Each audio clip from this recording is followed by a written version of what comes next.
এক রাজার একমাত্র ছেলে। রাজপুত্রের বয়স এসেছে বিয়ে করার।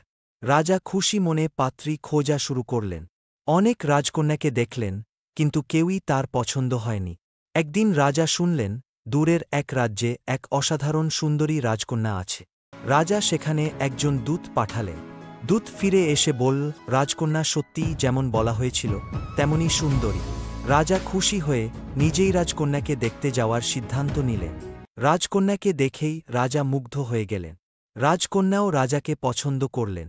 তাদের বিয়ে ঠিক হয়ে গেল। বিয়ের আগে রাজকন্যা রাজাক বললেন, আমি আপনাকে বিয়ে করতে রাজি, কিন্তু একটা শর্ত আছে। রাজা বললেন, বলো, তোমার যা ইচ্ছে তাই কর।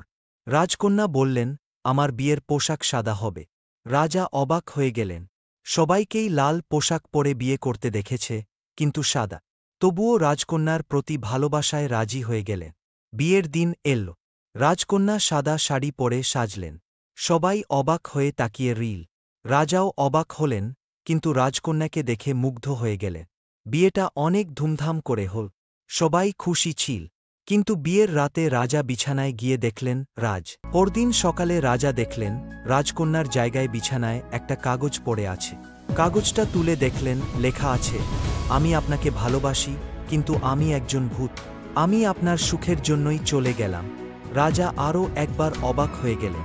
তিনি বুঝতে পারলেন রাজকন্যা তাকে ভালোবাসত, কিন্তু তার সুখের জন্যই এই কঠিন সিদ্ধান্ত নিয়েছে। রাজা খুব দুঃখ পেলেন, কিন্তু রাজকন্যার সিদ্ধান্তকে সম্মান করে তিনি আর কিছু বললেন